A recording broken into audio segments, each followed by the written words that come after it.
Halo semuanya, sawadee-krap, apa kabar? Semoga kabar kalian selalu baik dan juga sehat. Selamat datang di segmen analisa. Di video kali ini aku akan bahas mengenai sebuah topik yang sedang viral dan juga trending di Twitter dengan hashtag Save Novia Widyasari yang sudah di-tweet itu lebih dari 10.000 kali.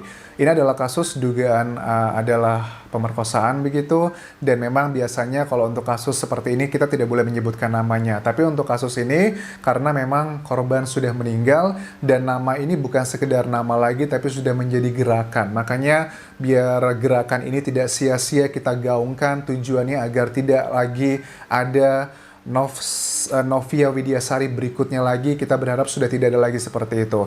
Oke, kita akan bahas di sini adalah beberapa hal. Kita akan coba cari tahu kebenaran faktanya dari media massa seperti apa, komentar ibundanya juga seperti apa, terus juga hal-hal yang beredar di Twitter dan juga media massa, apakah itu sudah valid atau belum. Jadi cerita dari kasus ini sendiri adalah ada sejumlah media massa yang sudah memberitakan, salah satunya dari Detik News, seorang mahasiswi di Mojokerto tewas usai tenggak racun di makam sang ayah. Jadi kejadian ini adalah ditemukan oleh seorang juru kunci makam ya, ada kuotannya, yang menemukan juru kunci makam sekitar pukul 15.30 waktu Indonesia Barat. Korban tergeletak di sebelah makam ayahnya, kondisinya sudah meninggal dunia. Ini pada Kamis tanggal 2 Desember 2021, itu adalah di hari kejadian. Sangat menyedihkan pada saat kita membaca dugaan ini adalah chattingan ataupun juga WhatsApp dari miliknya korban sendiri yang beredar di Twitter. Ada beberapa dugaan. Yang pertama adalah ini dugaan ya, belum tuduhan, karena untuk sampai kepada eksekusi tersebut harus dibuktikan, pembuktiannya juga proses yang lama. Dugaan yang pertama adalah bahwa korban ini sedang hamil dan juga merupakan korban dari pemerkosaan. Benar atau tidak harus di cross check ini. Kedua adalah fakta dari ibunya mengatakan bahwa putrinya ini memang sudah dilarikan ke rumah sakit jiwa karena memang mengalami depresi karena akibat stres yang berkepanjangan. Ya, mungkin hal yang wajar ya di Indonesia, di daerah begitu kan ya, seorang gadis hamil di luar nikah itu pasti akan menjadi bulan-bulanan, tidak hanya dari keluarga tapi juga dari keluarga dekatnya, keluarga jauh juga pasti. Ini yang menurut aku harus teman-teman mulai kritisi gitu. Let's say gitu, zina di luar nikah adalah dosa. Setiap orang pasti punya prinsip hidupnya masing-masing. Tapi pada saat kita melihat orang yang sedang hamil di luar nikah, terus kita menghina, mencaci maki, apakah itu juga bukan perbuatan dosa juga gitu kan ya? Karena kan setiap orang tuh punya dosa dan pahalanya masing-masing, dan kita sebenarnya manusia itu nggak boleh mengejudge ini dosa ataukah pahala, karena itu adalah hak prerogatif dari Tuhan kita. Dan kedua, dan berikutnya adalah ada dugaan bahwa ini adalah korban pemerkosaan oleh pacarnya yang diduga adalah oknum anggota kepolisian. Ini juga masih dugaan. Terus juga ada yang menyatakan di sini dari Twitter yang trending ini bahwa orang tua dari si pelaku sendiri yang melakukan pemerkosaan ini itu justru malah meneror mahasiswa ini, dilemparin bom rumahnya katanya begitu.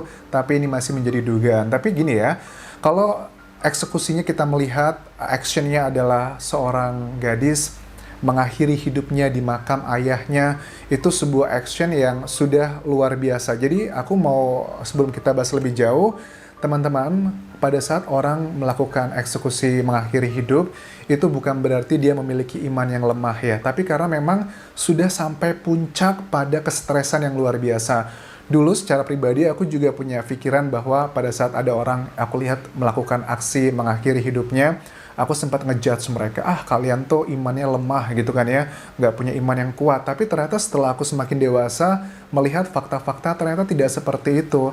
Orang-orang yang memiliki kecenderungan untuk melakukan mengakhiri hidupnya, itu karena mereka benar-benar sudah di luar kemampuan batas mereka untuk menghadapi masalah yang dia miliki.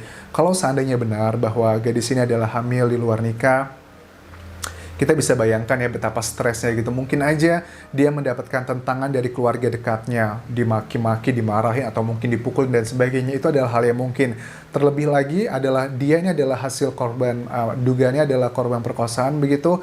Sang pacarnya sendiri kalau memang ini benar gitu, dia tidak mau bertanggung jawab, itu kan pasti juga sudah menjadi beban mental yang luar biasa. Nah, yang bisa kita lakukan seharusnya ya, kalau memang seandainya ada nih di luar sana yang nonton video ini, kalian juga memiliki kasus yang sama, karena aku yakin ya ini kayak fenomena gunung es gitu. Yang muncul di permukaan tuh cuma sedikit, tapi ada banyak perempuan juga mengalami hal seperti ini.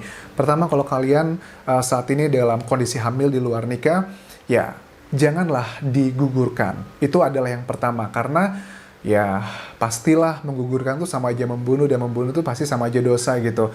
Di Indonesia memang kecenderungannya seperti itu, kayaknya digugurin aja gitu. Tapi kalau di luar negeri, di negara-negara maju, ya tetap aja dibiarkan dulu sampai melahirkan. Kalau memang nggak sanggup mengurusnya, ya bisa diberikan ke panti asuhan atau ada orang yang akan mengadopsinya.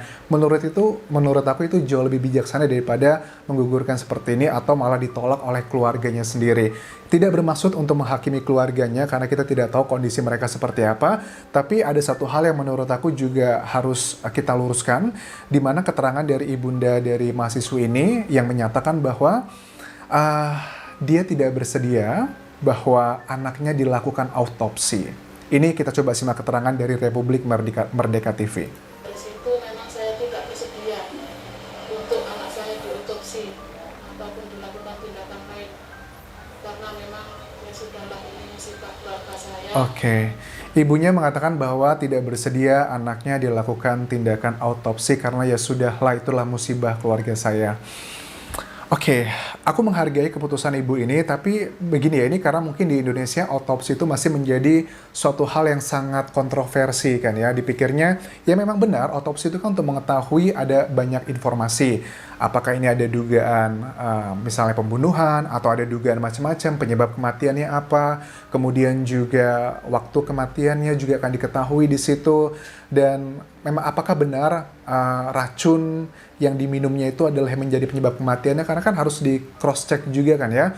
Walaupun sang ibunda sudah mengatakan bahwa mahasiswi ini sudah beberapa kali juga melakukan percobaan untuk mengakhiri hidupnya, tapi ya untuk memastikan secara ilmiah, aku sih sangat menyarankan ya ibu untuk dilakukan autopsi gitu, untuk mengetahui secara pasti. Kadang kan ya kita nggak tahu kan ya, ada kita megang racun gitu, tapi kan penyebab kematiannya apakah karena racun atau karena yang lainnya juga kita nggak tahu. Kalaupun sebenarnya ini hanya lebih mengkonfirmasi seperti itu. Dan kejadian dari mahasiswa ini aku berharap tidak hanya diterima sebagai musibah saja ibu. Maksudnya dijadikan ini sebagai pelajaran bagi banyak orang di Indonesia. Karena kalau semuanya itu dikembalikan ke takdir, mohon maaf, bukan berarti aku menggurui ya. Mohon maaf ibu, bukan berarti aku tidak punya empati, sama sekali tidak.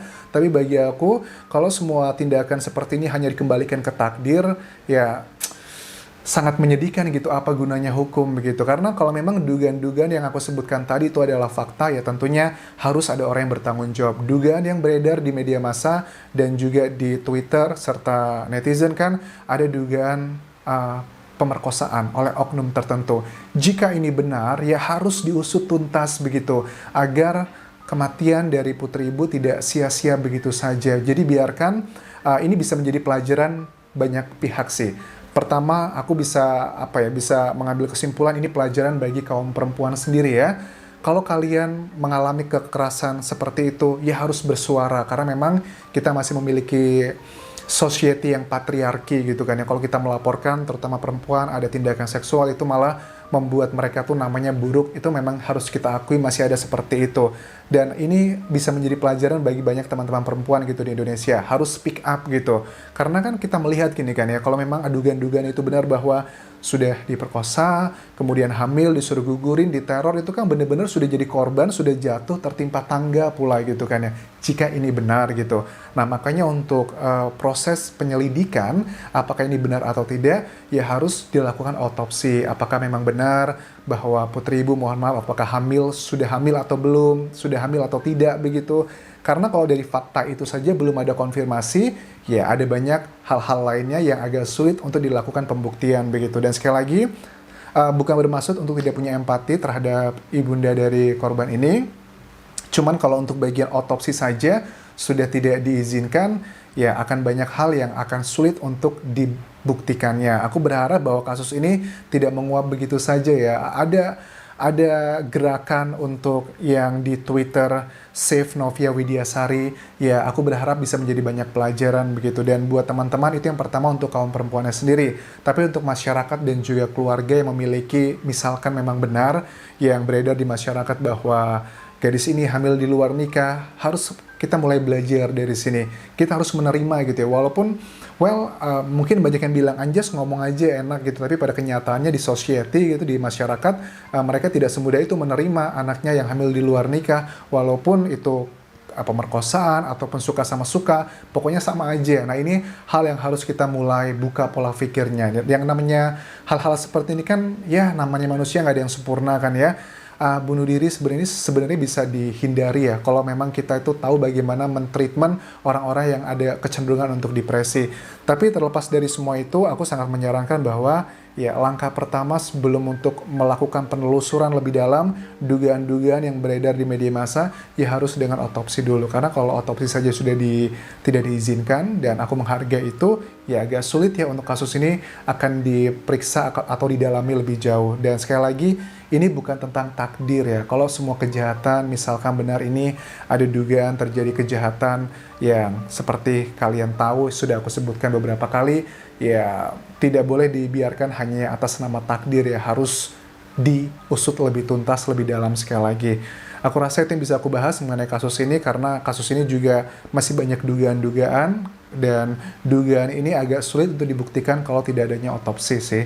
Jadi buat teman-teman, mudah-mudahan ini akan segera diambil eksekusinya lebih dalam, karena kalau hanya masih dugaan saja, hanya menjadi gosip di luar sana, gerakan ini akan ya kabur begitu aja. Jadi itu aja yang bisa aku bahas mengenai video kali ini. Terima kasih sudah menonton. Tinggalkan komentar kalian mengenai video ini, dan terakhir juga jangan lupa tinggalkan like serta subscribe channel YouTube ini. Kapan kerap semuanya. Bye bye.